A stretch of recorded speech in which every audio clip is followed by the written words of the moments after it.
Assalamualaikum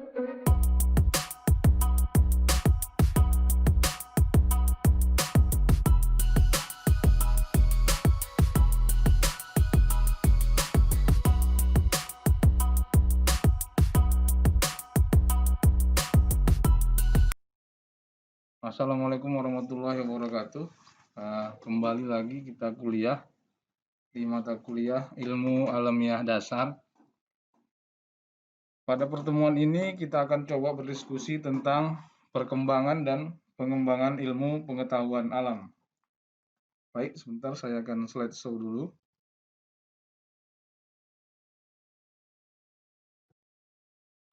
Ya, jadi ini materi kedua. Yang sebelumnya itu perkembangan alam pikiran manusia. Maka hari ini kita akan diskusi tentang perkembangan dan pengembangan ilmu pengetahuan alam. Secara singkat nanti materi ini berdiskusi kita tentang metode ilmiah sebagai dasar ilmu pengetahuan alam. Kemudian ada perkembangan ilmu pengetahuan alam serta ruang lingkup IPA dan pengembangannya. Jadi nanti materi ini akan 2 kali pertemuan. Jadi pertemuan ini fokus kita ke 3 kompetensi dasar. Jadi kompetensi dasar yang pertama itu adalah dapat membedakan pengetahuan yang ilmiah dan tidak ilmiah. Jadi nanti ada pengetahuan yang ilmiah dan ada juga pengetahuan yang tidak ilmiah. Kemudian dapat menjelaskan 4 syarat pengetahuan ilmiah. Kemudian dapat menjelaskan langkah-langkah operasional metode ilmiah. Jadi itu 3 kompetensi dasar yang akan kita diskusikan pada pertemuan kali ini. Baik, selanjutnya itu ada istilah ilmu pengetahuan dan ada juga istilah pengetahuan. Jadi begini ceritanya, ketika Anda memahami apa itu pengetahuan, tentulah Anda akan menerima bahwa ilmu pengetahuan itu merupakan bagian dari pengetahuan. Jadi secara arti, pengetahuan itu adalah segala yang kita ketahui. Jadi yang kita ketahui apapun itu, tanpa menghiraukan benar atau salahnya. Itulah pengetahuan. Kemudian kalau ilmu pengetahuan, itu yang kita ketahui, tapi pada konsep yang benar saja. Kalau tadi pengetahuan itu yang kita ketahui benar atau salah itu urusan belakangan, akan tetapi kalau ilmu pengetahuan itu sudah pada tataran yang ketahui tapi pengetahuan yang benar saja. Artinya bisa dibuktikan. Jadi maka muncul tadi istilah bahwa pengetahuan itu merupakan dari bagian dari ilmu pengetahuan. Berikutnya. Oke, jadi ini beberapa pengertian. Jadi ilmu itu adalah rangkaian aktivitas penelaahan yang mencari penjelasan suatu metode untuk memperoleh pemahaman secara nasional, empiris mengenai dunia ini dalam berbagai seginya. Artinya begini, ilmu itu bisa dapat karena ada sebuah metode yang bisa dijelaskan dan bisa dipahamkan secara rasional. Artinya metode itu bentuknya pengetahuan tapi sistematis. Artinya sistematis itu ada runtutan, ada proses yang dapat bisa menjelaskan dan ingin dimengerti manusia. Jadi itulah secara ringkas pengertian ilmu.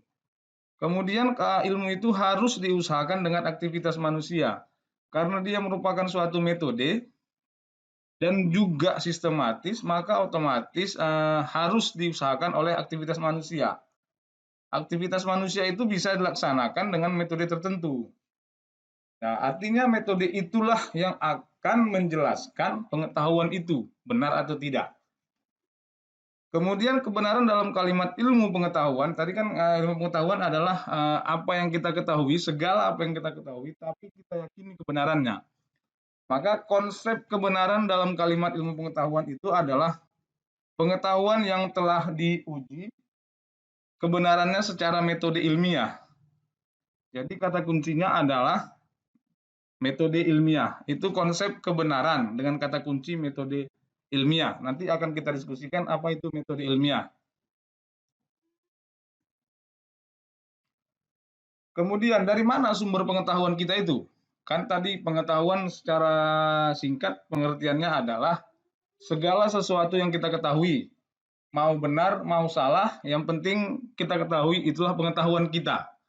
Maka dari mana sumber pengetahuan itu datang? Yang pertama itu bisa dari panca indera. Panca indera itu dari mata, bisa melihat, jadi kita lihat sesuatu, nah itulah pengetahuan. Misalnya kita lihat daun itu berwarna hijau, maka pengetahuan kita hijau. Daun itu berwarna hijau. Kemudian kita dengar ada orang berbisik, itu pengetahuan kita. Itulah panca indera. Tapi apakah yakin dengan kebenarannya? Maka harus dibuktikan. Dengan apa? Dengan metode-metode yang tadi itu untuk meyakinkan kebenaran agar dia menjadi ilmu pengetahuan. Jadi ketika Anda melihat daun itu hijau, jangan yakini bahwa itu memang hijau. Jangan-jangan itu reflektif dari matahari sehingga menampilkan warna hijau. Ibaratnya begini, laut itu biru, dari jauh kita lihat. Tapi ketika kita datangi dan kita buktikan ternyata nggak biru airnya. Nah itulah konsep pengetahuan. Jika kita mau lihat kebenarannya, kita datangi, kita lakukan penyelidikan, ternyata bukan. Maka kebenaran itu yang penting dalam ilmu pengetahuan. Kemudian pikiran manusia. Jadi ini seperti apa yang kita pikirkan akan sesuatu, kira-kira begitu. Jadi belum tentu kebenarannya.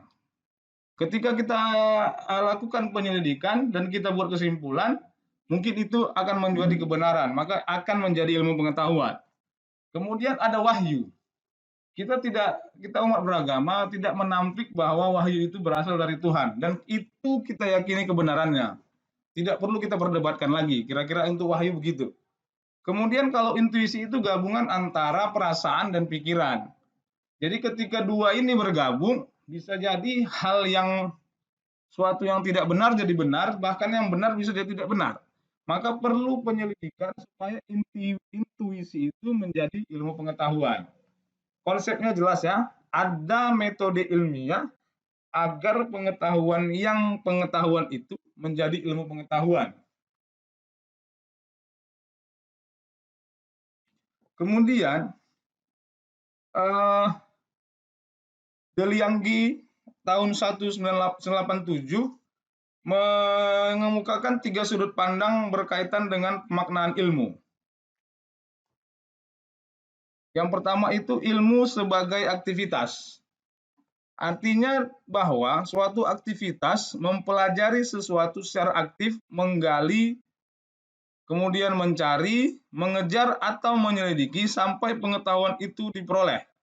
Jadi itu aktivitas. Jadi semua yang dilakukan untuk menjadi pengetahuan dan yakin kita kebenarannya, maka itulah ilmu sebagai aktivitas. Yang kedua itu dapat juga ilmu sebagai metode. Artinya di sini bahwa ilmu itu suatu metode untuk menangani masalah-masalah tertentu. Artinya ada rangkaian dan langkah-langkah tertentu di dalam dunia keilmuan yang dikenal sebagai metode. Jadi kalau kita mau membuktikan sesuatu, tidak serta-merta kita langsung menyatakan iya benar, tidak. Tapi ada langkah-langkah tertentu dan kita yakini langkah itu kita ikuti, maka sampailah kepada kesimpulan bahwa ya itu ilmu pengetahuan. Kemudian ilmu sebagai pengetahuan. Artinya ilmu adalah suatu kumpulan yang sistematis atau sebagai kelompok pengetahuan teratur mengenai pokok soal atau subjek matter. Artinya sistematis. Ilmu pengetahuan itu sistematis. Sistematis itu ada urutan-urutan yang harus diikuti. Jadi dengan kata lain bahwa pengetahuan menunjuk pada sesuatu yang merupakan isi substantif yang terkandung dalam ilmu. Jadi itu yang dikemukakan oleh Delianggi. Ada 3 sudut pandang yang berkaitan dengan ilmu atau pemaknaan ilmu. Kemudian ada lagi Daud Yusuf pada tahun yang sama. Ini menunjukkan bahwa pengertian ilmu mengacu pada 3 hal. Yang pertama itu ilmu pengetahuan sebagai produk. Maksudnya di sini adalah pengetahuan yang telah diketahui dan diakui kebenarannya oleh masyarakat ilmuwan. Itulah sebuah produk. Nah, maksudnya bahwa pengetahuan ini pada kenyataannya disepakati oleh masyarakat ilmu karena telah diteliti, diuji, bahkan disidangkan dalam sebuah forum ilmiah. Itulah produk. Jadi kalau kita misalnya, Anda misalnya menemukan satu ikan di daerah mana gitu, kemudian Anda yakini bahwa ikan itu baru dan tidak pernah ditemukan oleh orang lain gitu. Maka ikan itu sebagai produk harus diyakini sebagai ilmu pengetahuan, maka harus diteliti, diuji, dan disidangkan dalam forum ilmiah. Artinya secara morfologi ikan itu diteliti ciri-cirinya, secara anatomi, kemudian secara molekuler. Ketika ada ikan tersebut beda dengan dari ikan lain, maka itu menjadi sebuah kebenaran dan harus disetujui oleh masyarakat keilmuan. Itulah ilmu sebagai pengetahuan sebagai produk. Kemudian ilmu pengetahuan sebagai proses. Artinya di sini adalah proses, artinya kegiatan kemasyarakatan yang dilakukan demi penemuan dan pemahaman dunia sebagaimana adanya, bukan sebagaimana yang kita hendaki. Artinya proses yang dijalankan itu sebagaimana secara alami gitu. Tidak dibuat-buat. Maka proses itulah nanti ada istilah analisis rasional, objektif, dan seterusnya. Itulah konsep nanti metode ilmiah. Jadi kalau kita mengatakan ilmu pengetahuan sebagai proses, maka kejadiannya itu secara alami gitu. Tidak dibuat-buat langkahnya. Supaya dapat produk, dibuat-buat langkahnya yang seperti yang kita inginkan. Bukan begitu maksudnya. Kemudian yang ketiga adalah ilmu pengetahuan sebagai masyarakat.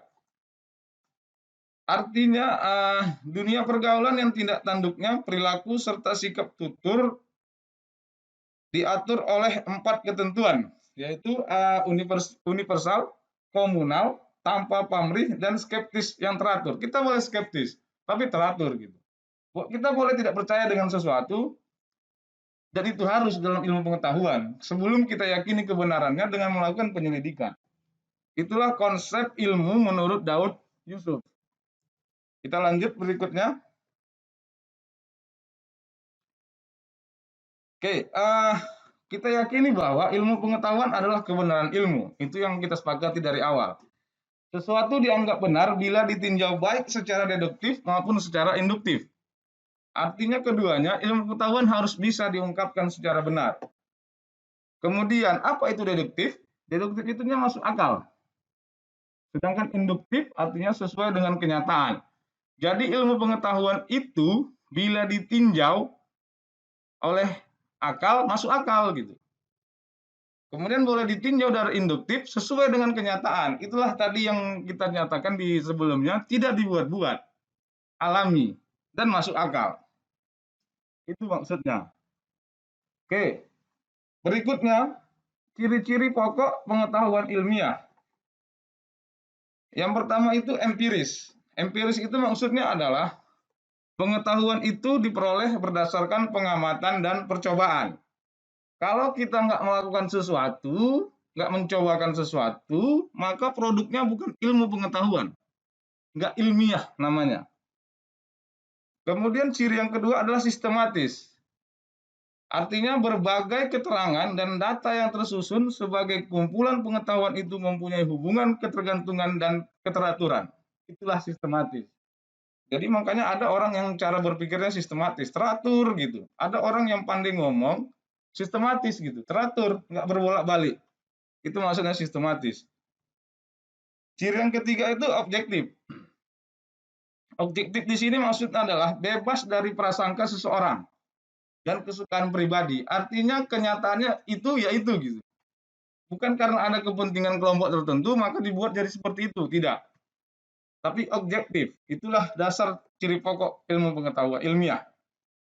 Kemudian yang keempat itu analitis. Analitis di sini maksudnya adalah pengetahuan ilmiah berusaha membeda-bedakan pokok soalnya ke dalam bagian-bagian yang terperinci. Kenapa harus dibeda-bedakan? Karena memang untuk mendapatkan sesuatu yang empiris, kebenaran, maka perlu dirinci-rincikan kepada bagian-bagian tertentu. Agar apa? Agar kita pahami sifatnya. Kemudian apa hubungannya antara bagian-bagian tersebut. Kemudian apa peranannya? Kira-kira begitu yang termasuk dengan analitis. Kemudian ada verifikatif. Ciri pokok yang terakhir itu verifikatif, yaitu kalaulah seandainya Anda menemukan sesuatu dan Anda mengatakan itu A, kemudian orang lain melakukan sesuatu yang seperti yang Anda lakukan dan mendapat juga nilai AA, mendapatkan A juga, maka itulah verifikatif. Siapapun yang melakukan percobaan dengan langkah-langkah percobaan yang Anda buat, maka hasilnya akan diperoleh sama dengan yang Anda hasilkan. Kira-kira begitu verifikatif. Itulah ciri pokok pengetahuan ilmiah.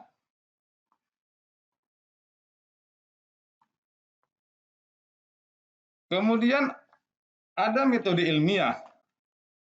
Metode ilmiah itu kita mulai dari merumuskan masalah. Merumuskan masalah itu ketika kita datang ke suatu tempat, misalnya ada banjir di suatu tempat, maka kita rumuskan masalah. Oh, di situ paritnya tersumbat. Satu masalah. Yang kedua, sampah banyak. Dua masalah. Yang ketiga, buangan air ke situ semua. Nah, itu kan masalah ya. Kemudian rumuskan.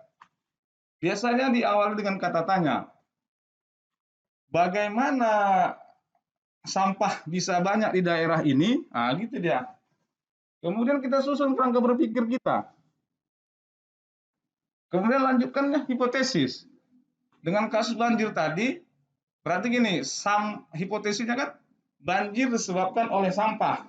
Itu satu hipotesis. Yang kedua, banjir disebabkan karena saluran air tidak jalan.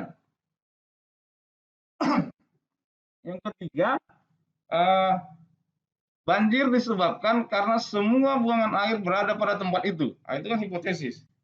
Kemudian apakah hipotesis yang tiga tadi itu kita yakin mana yang paling benar? Maka kita lakukan eksperimen. Kita lakukan eksperimen baik wawancara, observasi, dan seterusnya. Gunakanlah instrumen-instrumen yang valid. Kemudian setelah melakukan eksperimen, dapat data, kita analisis. Kita analisis, terserah dengan cara apa. Mau analisis dengan menggunakan tools atau apa, terserah. Kemudian kita tarik dari kesimpulan dari data itu.